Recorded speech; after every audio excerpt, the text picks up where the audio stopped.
Aditya Budi Hermawan dengan NIM 22045040. Saya akan menjelaskan tentang the outer planet. Ini di luar Mas di tata surya ini adalah Uranus dan gas Merkurius, yang dimana zona ini sangat dingin dikarenakan zona ini sangat jauh dari matahari, yang dimana zona ini yang mendapatkan sisa-sisa dari panasnya matahari yang berada dari bumi, sehingga zona ini sangat dingin, yang dimana di zona ini kedinginannya itu bisa mencapai minus 100 derajat Fahrenheit yang memungkinkan untuk menguapkan gas, yang dimana planet luar ini atau planet raksasa ini terdiri dari hidrogen, metana, amonia, dan air. Dan dimana planet raksasa ini memiliki gravitasi yang cukup kuat untuk menarik hidrogen dan helium dari sistem nebula.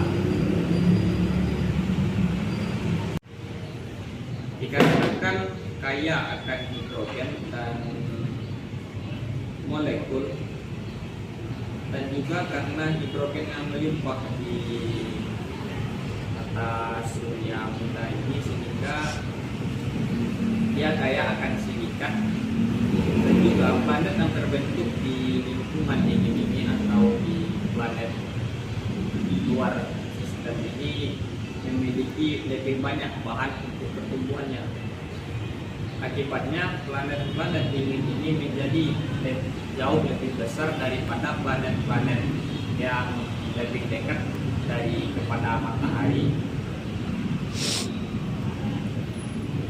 Ada 4 planet dingin atau planet gas ini. Yang pertama yaitu Jupiter, Saturnus, Uranus, dan juga Neptunus.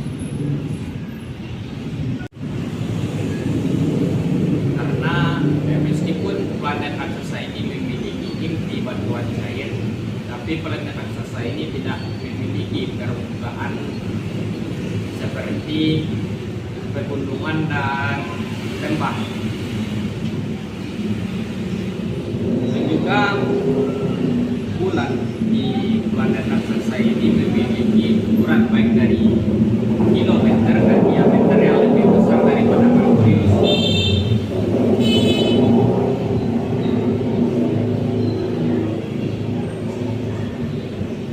Dan semua planet di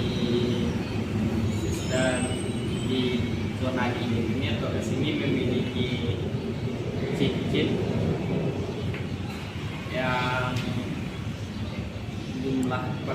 yang terdiri dari partikel yang jumlahnya tidak terhitung, mulai dari ukuran maupun partikel debunya.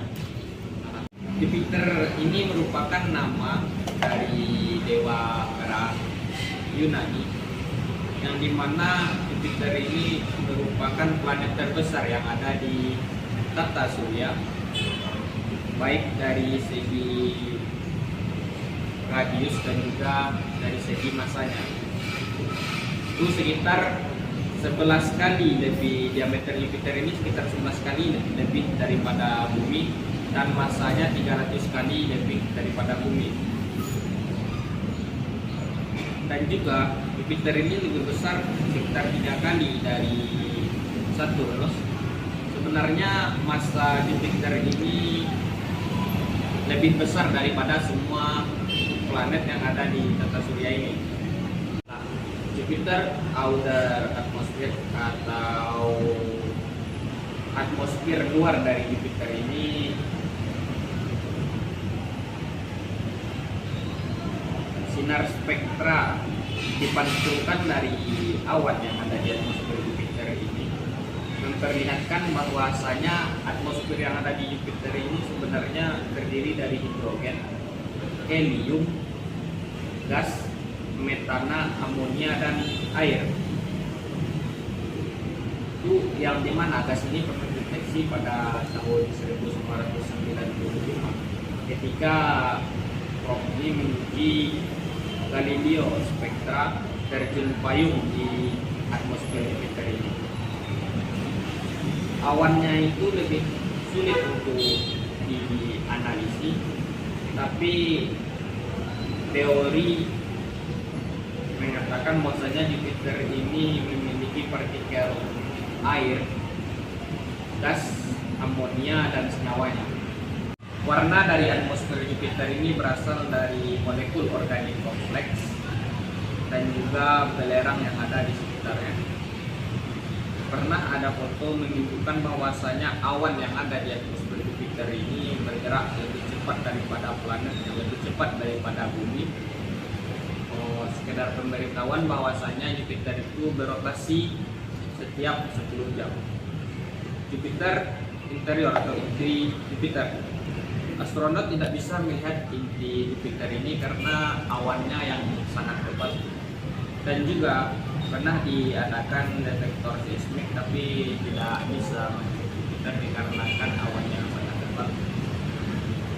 Tapi astronot ini memberikan teori bahwasanya planet Jupiter ini memiliki massa yang sangat besar, yang lebih besar daripada kepadatan di bumi.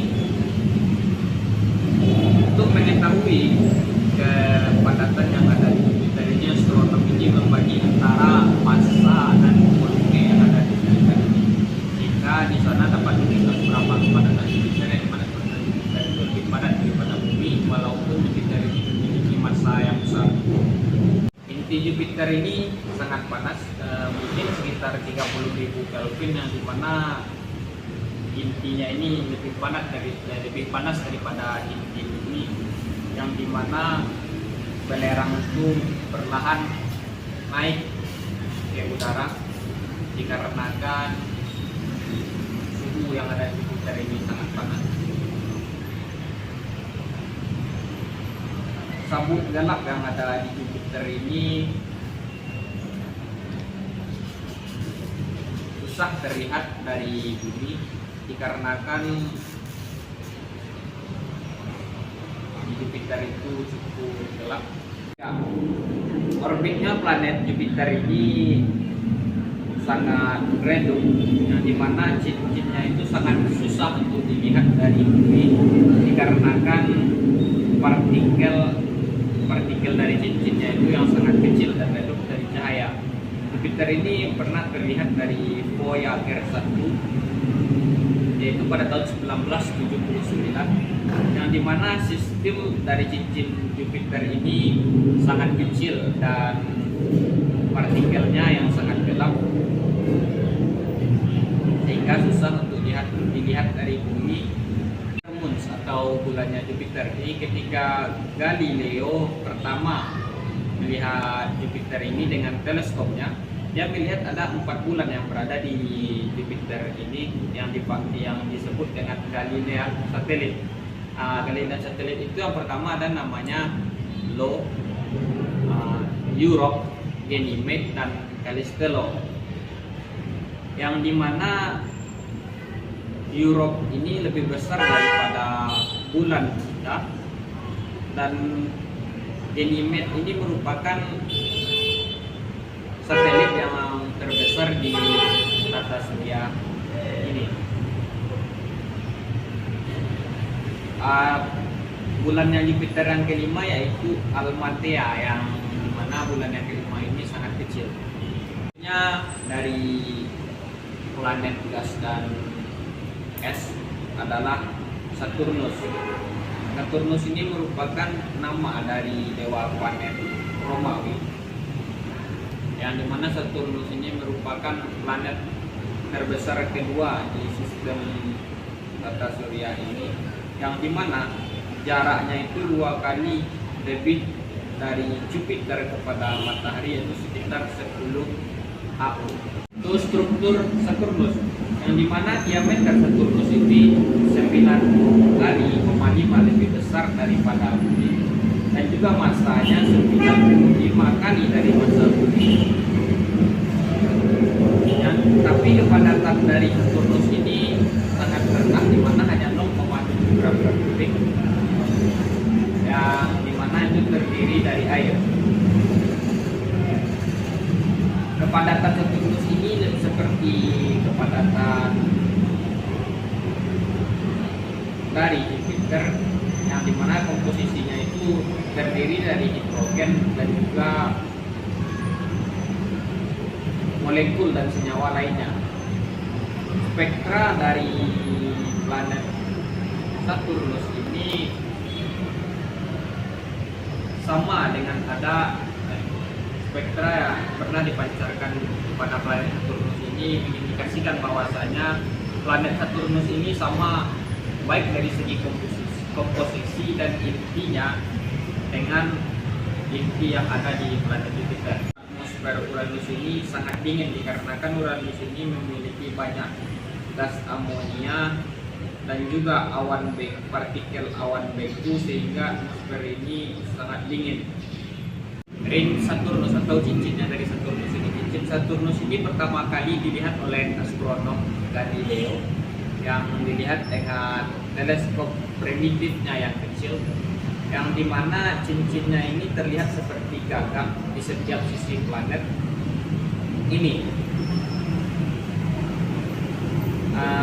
Ini terlihat, namun pada tahun 1659 Christian Huygens, seorang ilmuwan Belanda, mengamati bahwa cincin itu terlepas dari Saturnus dan mengelilingi planet Saturnus ini. Cincin dari Saturnus ini sangat lebar tapi juga sangat tipis, yang dimana pita utamanya terbentang dari sekitar 30.000 km ke atas puncak atmosfer Saturnus hingga sedikit lebih dari 2 kali radius planet, yaitu sekitar 136.000 km.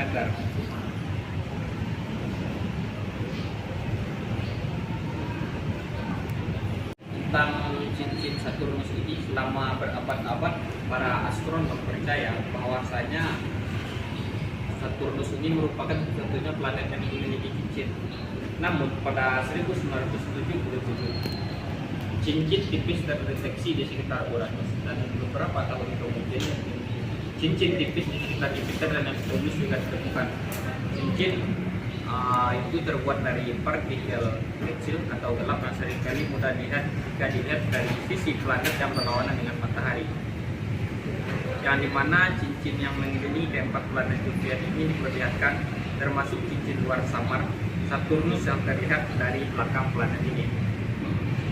Di bulan yang besar, satelit yang besar yang bernama Titan, dan 61 satelit kecil lainnya belum teridentifikasi sejauh ini. Titan ini hampir sama kayak bulannya Jupiter yang berputar di sekitar di tengah dari planet Saturnus. Bulannya Saturnus ini memiliki kepadatan yang lebih rendah daripada kepadatan satelit Galileo dari Jupiter, sehingga para astronomi mengindikasikan bahwa inti dari satelit Saturnus ini atau Titan ini adalah seharusnya es. Gravitasi dari bulannya Saturnus ini lebih kecil dan juga memiliki bentuk yang tidak beraturan, yang memiliki penampilan seperti spons yang sangat tidak biasa, yang dimana kepadatan Hyperionnya itu sangat rendah, yaitu di bawah 0,6 gram per centimeter kubik, yang menunjukkan bahwasanya Hyperion terbuat dari es yang dikemas secara longgar. Sebagian besar benda-benda ini, satelit dari Saturnus ini bergawak, yang menyiratkan bahwasanya satelit dari Saturnus ini pernah bertumbukan atau pernah dibombardir secara ekstensif oleh benda-benda langit yang jatuh lainnya, dan ini juga mengindikasikan bahwasanya satelit dari Saturnus ini tidak memiliki atmosfer karena pernah dibombardir atau ditutup oleh benda angkasa lainnya. Assalamualaikum warahmatullahi wabarakatuh. Perkenalkan, nama saya Rehan Maulana Ibrahim, NIM 22045111. Di sini saya akan menjelaskan tentang planet luar, yaitu planet dari planet Jupiter, Saturnus, Uranus, dan Neptunus. Namun di sini saya akan melanjutkan pembahasan dari teman saya. Di sini saya akan menjelaskan tentang planet luar yang dimulai dari planet Uranus. Di sini saya akan menjelaskan dua planet, yaitu planet Uranus dan planet Neptunus. Jadi kita tahu dulu bahwa planet Uranus ini merupakan planet yang ketujuh dari Matahari. Planet Uranus sendiri, apabila kita lihat perbandingan dari diameter dan masanya, planet Uranus memiliki diameter 4 kalinya planet Bumi. Kemudian dari segi massa, Uranus memiliki massa 15 kali dari massa planet Bumi atau planet yang kita tempati. Kemudian yang kedua adalah bahwa planet Uranus ini memiliki jarak. Apabila kita ukur jarak, bahwa kira-kira diperkirakan bahwa planet Uranus memiliki jarak 19 AU dalam satuan astronomi dari Matahari, atau 2 kalinya jarak planet Saturnus ke Matahari.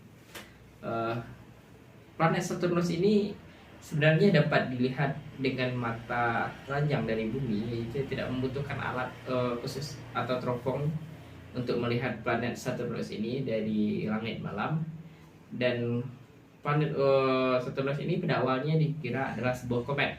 Namun seorang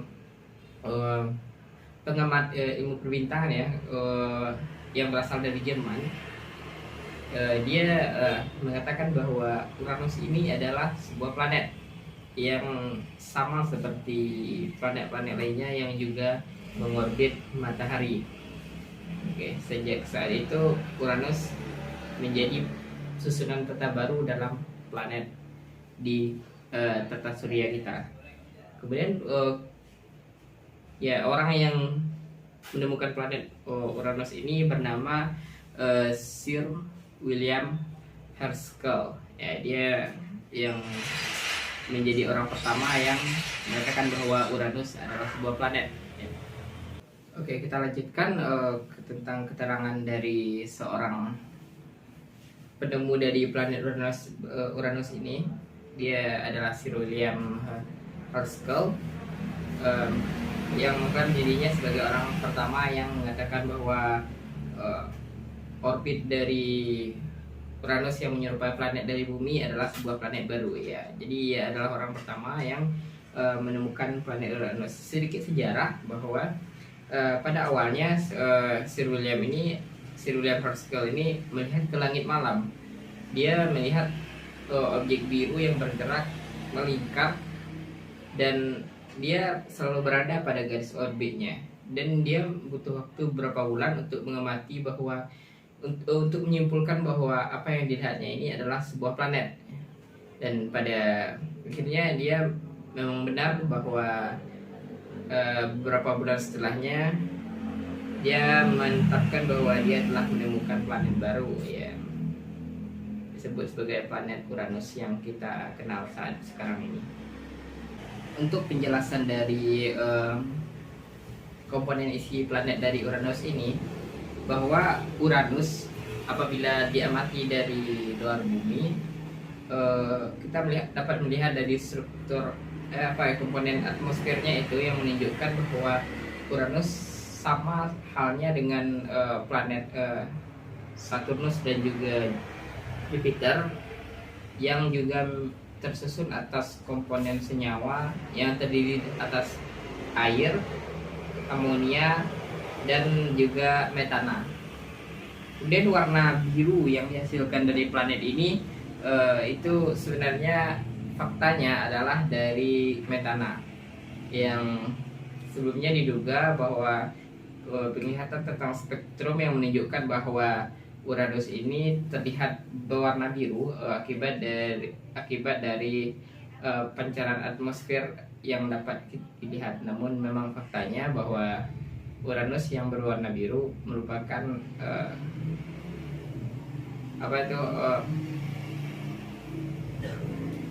dari metana sendiri yang membuat dia terlihat berwarna biru. Untuk pembahasan mengenai kemiringan dari planet Uranus ini sendiri, para astronom pelajari bahwa Uranus ini miring ke bagian atas atau sebelah atas, sehingga membuat garis ekuator dari Uranus ini sendiri juga tegak lurus dengan sumbunya, sehingga satelit-satelit yang mengitari Saturnus juga mengikutinya dan mengorbit pada ekuator Saturnus. Dari hipotesis yang dikeluarkan oleh para astronom berpendapat bahwa dulunya planet Uranus ini tertabrak oleh benda langit besar, yang mana tabrakan ini dinamakan dengan planet desimal, yang mana pada sejarahnya pada waktu itu Uranus ditabrak kemudian menyebabkan kemiringan tersebut ya. Efek dari yang menyebabkan kemiringan ini terjadi pada Uranus, di mana tercipta antara siang dan malam itu ganjil. Jadi penyebab dari sejarah tersebut mengakibatkan Uranus ini memiliki kondisi malam dan siang yang ganjil. Kemudian pembahasan mengenai cincin dan bulannya Uranus. Planet Uranus sendiri memiliki cincin yang sama halnya dengan planet Saturnus, yang jelas ya cincinnya mengitar pada garis ekuatornya. Begitupun dengan Uranus yang juga memiliki cincin. Namun Uranus ini memiliki cincin yang lebih tipis, tetapi material penyusun dari cincin tersebut sama, yaitu mulai dari butiran debu sampai ke batu-batu yang berukuran sampai 1 meter atau lebih mungkin. Kemudian dari cincinnya ini sangat sempit dan juga gelap. Jadi cahaya dari cincin ini terlihat apabila cahaya matahari ini menyinarinya. Uranus ini memiliki 5 bulan besar. Jadi bulan-bulan besar itu juga mengitari Uranus ya, yang termasuk ke kategori satelit besar ya dari planet Uranus. Kemudian planet Uranus sendiri itu terdiri dari komponen-komponen debu jadi dan batu-batu luar angkasa yang mengitarinya, dan batu-batu yang menyusun cincin Saturnus ini juga sama seperti batu yang terdapat di planet Jupiter, yaitu batu danas yang komponen satuannya itu sama. Baik, kemudian saya akan lanjut ke pembahasan berikutnya, itu planet yang terakhir dari tata surya kita, yaitu planet Neptunus. Planet Neptunus merupakan planet yang paling luar dari tata surya kita, di mana planet ini juga termasuk planet gas yang juga memiliki ukuran yang besar dan memiliki hampir kesamaan dengan planet Uranus, yaitu berwarna biru ya. Jadi planet Uranus sendiri memang sangat sulit dipelajari dari bumi karena jaraknya yang sangat jauh, di mana planet Neptunus sendiri dari matahari ke orbit planet Neptunus memiliki jarak satuan astronomi yaitu 30 AU. Ya, jadi jika Uranus 19 AU, jadi 11 AU lagi itu baru kita sampai di orbitnya Neptunus. Itu berarti sangat jauh ya. Kemudian planet Neptunus sendiri pernah ditangkap oleh satelit Voyager ketika melewati planet Neptunus ini dengan gambar yang sangat jelas, yaitu adalah bahan pelajaran dari bumi yang dapat kita pelajari dari rekaman yang diambil oleh satelit Voyager saat melintasi planet Neptunus pada kala itu. Lalu lanjut kepada pembahasan mengenai struktur dan atmosfernya planet Neptunus. Planet Neptunus sendiri itu hampir sama sebenarnya dengan Uranus strukturnya, di mana planet Neptunus ini juga tersusun atas komposisi hidrogen dan senyawa lainnya, kemudian metana, amonia, dan gas hidrogen. Kemudian dari atmosfernya sendiri, Neptunus ini hampir sama juga struktur atmosfernya dengan Uranus, di mana yang membedakan adalah bagian inti dari Neptunus ini tercipta pada saat pembentukannya, di mana planet Neptunus ini mengumpulkan banyak benda-benda berat seperti logam, besi, dan masih banyak lagi pada saat pembentukannya, dan bentuk inti Neptunus yang sama sebenarnya seperti inti bumi yang kita kenal pada saat sekarang ini. Planet Neptunus ini dijuluki sebagai planet biru, dewa laut oleh orang Romawi, dimana memang tampak berwarna biru jelas ya apabila dilihat dari foto yang diambil oleh satelit Voyager yang melintas pada kala itu di planet Neptunus. Apabila kita kaji lagi mengenai warna biru yang terdapat dari planet Neptunus ini, sebenarnya sama dengan planet Uranus. Warna biru yang terdapat dari planet Neptunus ini juga dihasilkan oleh campuran gas metana yang mengakibatkan warna biru itu terlihat sangat jelas, sehingga diberi julukan bahwa planet Neptunus ini seperti dewa laut yang berwarna biru ya. Lalu untuk pemancaran energi sendiri dari strukturnya, planet Neptunus ini lebih banyak memancarkan energi ketimbang menyerap energi yang datang gitu. Jadi energi yang ada itu lebih banyak dipancarkan dan dilepaskan. Lalu apabila dilihat dengan sinar inframerah, akan terlihat sangat jelas bagaimana keadaan dari planet Neptunus ini yang banyak menyimpan banyak keunikan yang khas.